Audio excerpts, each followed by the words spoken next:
The faces change, the names change, the details change, different jobs, different backgrounds, different cities where you met. But somewhere into every relationship, a familiar feeling arrives, and you realize with a sinking heart that you've been here before.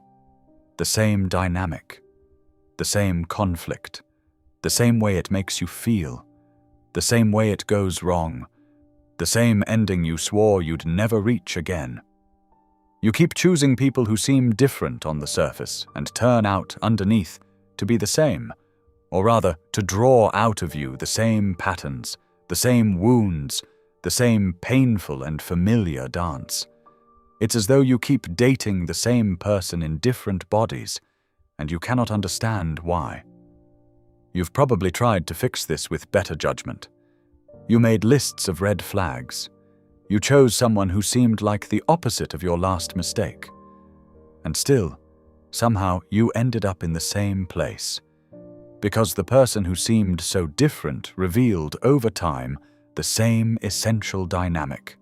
Or because you yourself became the same person you always become in relationships, reenacting a pattern you can feel but cannot name. It can make you feel doomed, as if you're cursed to repeat the same heartbreak forever, learning nothing, changing nothing, condemned to a loop you can't escape. Sigmund Freud, the founder of psychoanalysis, gave this pattern its name and its explanation over a century ago. He called it the repetition compulsion, the unconscious drive to repeat, again and again, the emotional patterns of our earliest relationships. And he understood something that changes everything about how to see this. You are not choosing these repetitions with your conscious mind. You are being driven to them by forces beneath your awareness, by templates laid down so early you don't remember forming them. You keep dating the same person in different bodies because, at the deepest level, you are trying to resolve a relationship that began long before any of them. And understanding this is the first step toward finally breaking free. Sigmund Freud was the Austrian neurologist who, at the turn of the 20th century, founded psychoanalysis and fundamentally changed how humanity understands the mind. Whatever one makes of his more specific and controversial theories, and many have been debated and revised in the century since, his central insight has proven enduring and profound, that much of human behavior is driven by unconscious forces, by mental processes operating beneath our awareness, shaped by early experiences we may not even remember.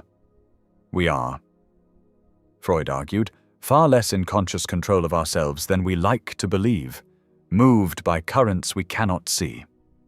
One of Freud's most important observations concerned a pattern he noticed again and again in his patients: the tendency to repeat, compulsively, painful experiences from the past. He observed people unconsciously recreating the same painful situations, the same relational dynamics, the same emotional scenarios, over and over throughout their lives. This was puzzling, because it seemed to contradict the basic assumption that human beings seek pleasure and avoid pain. Why would people compulsively recreate their own suffering? Why would someone, without meaning to, keep reproducing the very experiences that hurt them most? Freud called this pattern the repetition compulsion, and he came to believe it was one of the most powerful forces in the human psyche. The repetition compulsion is the unconscious drive to repeat earlier experiences, especially unresolved, painful, or traumatic ones, by recreating their emotional patterns in the present. And Freud saw that this compulsion operated with particular force in the domain of relationships. We take the patterns of our earliest and most formative relationships and we reproduce them, unconsciously, in our adult relationships, casting new people into old roles, recreating old dynamics with new partners, replaying the same emotional dramas with a changing cast of characters. The key to understanding this for Freud was that it operates unconsciously. The person caught in the repetition compulsion does not know they are doing it. They believe they are simply living their life, making free choices, responding to the people they happen to meet. They do not see that they are being driven by an unconscious pattern, selecting partners and creating dynamics that reproduce a template laid down long ago. This is why the repetition feels like fate, like bad luck, like an inexplicable curse.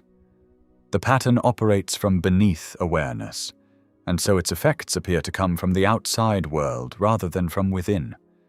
You keep ending up in the same relationship not because the world keeps handing you the same person, but because an unconscious force within you keeps recreating the same relationship, wherever you go and whoever you're with.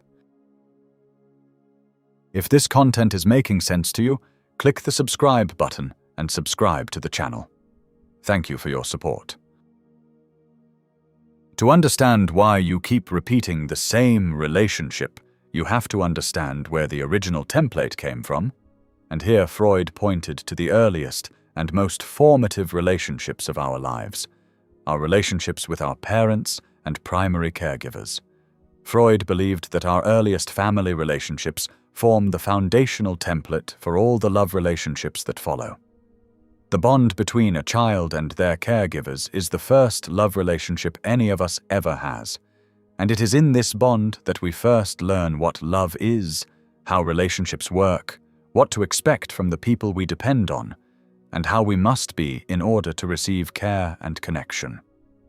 These earliest experiences, occurring when we are most impressionable and least able to understand or resist them, lay down a template, an unconscious blueprint of what intimate relationship means. And this template, formed before we have language or memory to record it consciously, becomes the pattern we carry into all our later relationships. Freud's most famous and most controversial articulation of this was his theory of the Oedipus complex, his claim that the child's earliest desires and conflicts are organized around their relationship with their parents, and that this early configuration shapes the person's later romantic life. While the specific details of this theory have been much debated and revised in the century since, the broader insight beneath it has proven remarkably durable, that the dynamics of our first family relationships establish patterns that we unconsciously seek to recreate in our adult love relationships. We are drawn, without knowing it, to partners and dynamics that echo the emotional configuration of our earliest bonds. This is why the repetition can feel so specific and so uncanny. If your earliest relationship taught you that love means anxiously working to earn the affection of someone emotionally unavailable, you may find yourself again and again drawn to emotionally unavailable partners, recreating the same anxious pursuit. If your first template involved caring for a parent who should have been caring for you, you may keep choosing partners who need to be taken care of, reproducing the same imbalance.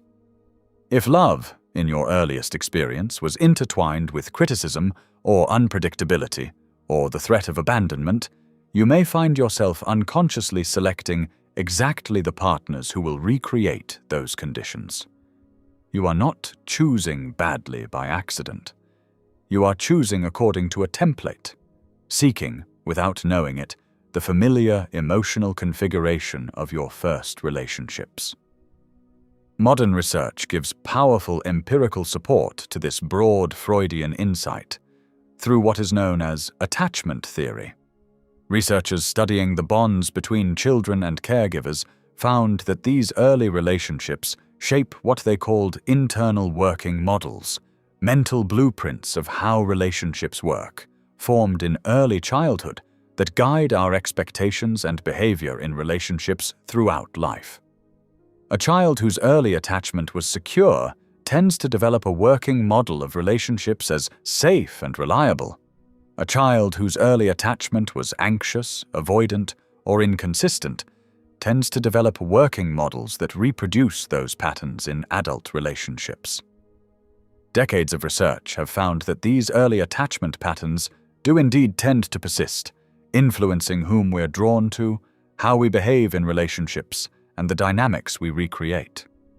What Freud grasped through clinical observation, that our earliest relationships lay down templates we repeat, modern attachment research has substantially confirmed through empirical study. The deepest puzzle of the repetition compulsion remains the one that first struck Freud. Why? Why would the mind drive us to recreate painful patterns, especially when they cause us so much suffering? Freud wrestled with this question, and his answers illuminate the strange logic of the repeating relationship. One of Freud's most compelling explanations was that the repetition is an unconscious attempt at mastery, an effort to finally resolve, control, or achieve a different outcome in a situation that was originally overwhelming or unresolved. When we experience something painful and difficult in childhood that we cannot understand, control, or resolve, the psyche does not simply file it away. It retains the unresolved situation and, through the repetition compulsion, keeps recreating it, unconsciously hoping to master this time what could not be mastered before. The person who keeps choosing emotionally unavailable partners may be unconsciously trying, again and again, to finally win the love of the unavailable parent, to succeed at last where they originally failed. The repetition is driven by a kind of unconscious hope that this time the ending will be different, that this time the wound will finally be healed. But here is the tragedy Freud identified. Because the process is unconscious, and because the person keeps recreating the same conditions, the repetition almost always reproduces the original pain rather than resolving it. The attempt at mastery fails, precisely because it is an attempt to solve an old problem by recreating it rather than by understanding it. You choose the unavailable partner hoping, unconsciously, to finally be chosen. And instead you re-experience the original rejection. The mastery is never achieved, the wound is never healed, and so the compulsion drives you toward the next repetition, and the next, in a cycle that can span an entire lifetime. Each repetition is a failed attempt at a resolution that the repetition itself makes impossible. There is also the powerful pull of the familiar, which both Freud and modern psychology recognize. The patterns of our earliest relationships, however painful, are deeply familiar. They are the emotional territory we know best, the configuration that feels at the deepest level like home. And the psyche is powerfully drawn to the familiar, even when the familiar is painful. An unfamiliar, healthy relationship can feel strange, uncomfortable, even wrong, precisely because it does not match the template. A partner who treats you with steady, reliable love may feel boring or lacking in chemistry, while a partner who recreates your painful early dynamics may feel electric, magnetic, like destiny, because they match the template, and the match itself produces the powerful feeling of recognition we so often mistake for love. This is one of the cruelest aspects of the repetition compulsion. It can make the familiar wound feel like passion, and healthy love feel like its absence. What emerges from Freud's analysis is a picture of a mind driven, beneath its own awareness, to recreate its earliest relational patterns. Seeking mastery it cannot achieve through repetition, drawn to a familiarity that feels like love, casting new partners into ancient roles, and reproducing again and again the very pain it is unconsciously trying to resolve. The same person in different bodies is not a curse from the outside. It is a pattern from within, and understanding it is the beginning of freedom from it. Freud believed that the way out of the repetition compulsion is through making the unconscious conscious, through bringing the hidden pattern into awareness, where it can finally be understood and changed rather than blindly repeated. Reinforced by modern insight, his framework points toward a real path forward.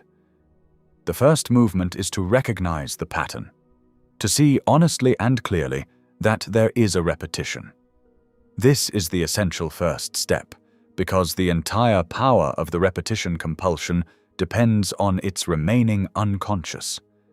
As long as you experience each relationship as a fresh, unrelated event, you cannot see the pattern connecting them, and so you cannot change it.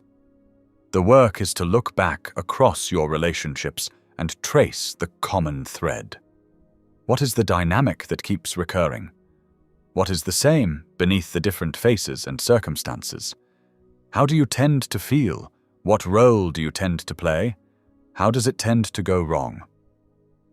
Identifying the pattern, seeing that it is a pattern rather than a series of unrelated misfortunes, is the beginning of consciousness, and consciousness is the beginning of change. The second movement is to trace the pattern to its origin, to understand what early template the repetition is reproducing. Freud understood that the adult pattern is a repetition of an earlier one, usually formed in our first family relationships. So the work is to ask where this pattern began. What does the recurring dynamic echo from your early life? Whose love did you have to earn, and how? What was the emotional configuration of your first relationships, and how does your adult pattern reproduce it? This is not about blaming your parents or wallowing in the past. It is about understanding the template, seeing clearly the original relationship that your adult relationships keep reenacting. When you can see the connection between the present pattern and its origin, the repetition begins to lose its grip, because what was unconscious is becoming conscious. The third movement is to recognize the pattern as it operates in real time, to catch yourself in the act of repetition, especially in the powerful pull of attraction. Once you understand your template, you can begin to notice when it is being activated, when you feel that magnetic, electric pull towards someone who, on closer examination, fits the old, painful pattern. Freud's insight, reinforced by modern research, suggests treating that intense feeling of instant recognition not as infallible evidence of love, but as a possible signal that the template has been matched. The work is to pause in these moments and ask, am I drawn to this person because they are genuinely good for me, or because they recreate something familiar and unresolved? This is difficult, because the pull is powerful and feels like truth. But learning to question the familiar pull, to recognize that what feels like destiny may be the repetition compulsion, is how you begin to interrupt the pattern before it repeats. The fourth movement is to tolerate the unfamiliar, to recognize that healthy love may at first feel strange, and to give it a chance rather than dismissing it. Because the repetition compulsion draws us to the familiar wound and makes our healthy relationships feel less exciting, breaking the pattern often requires choosing, deliberately, what does not match the template, and tolerating the discomfort of the unfamiliar. A partner who is reliable, available, and kind may not produce the electric charge of the familiar pattern, and the temptation is to interpret this absence of charge as an absence of love. The work is to recognize that the missing charge may simply be the absence of your wound being activated, and that a love which does not activate your wound is not a lesser love, but potentially a healthier one. Learning to value steadiness over the familiar drama, to give the unfamiliar a real chance, to let a new template slowly form through the experience of a relationship that does not repeat the old pattern. This is how the repetition compulsion is finally broken, and how you learn, at last, to love someone genuinely new rather than the same person in a different body. You keep dating the same person in different bodies, not because you are cursed, not because you have bad judgment, and not because the world keeps handing you the same disappointment. You keep dating the same person because beneath your awareness, you are driven by a repetition compulsion, an unconscious force that recreates the emotional patterns of your earliest relationships, casting new partners into ancient roles, seeking to resolve through repetition a wound that repetition can never heal. Freud understood this over a century ago, and modern research on attachment has substantially confirmed the core of his insight. Our first relationships lay down templates that we carry unconsciously into all the relationships that follow.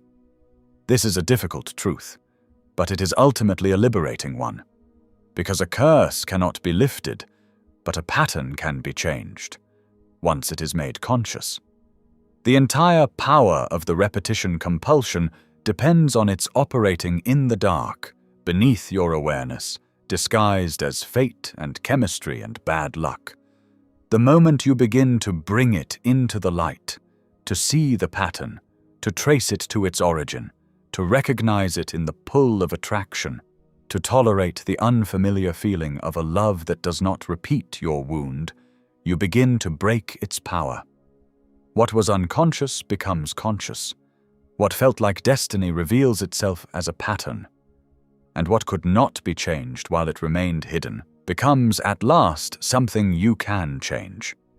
This work is not easy or quick. The template was laid down early, reinforced over years, and it does not release its hold without effort and understanding, and often considerable courage.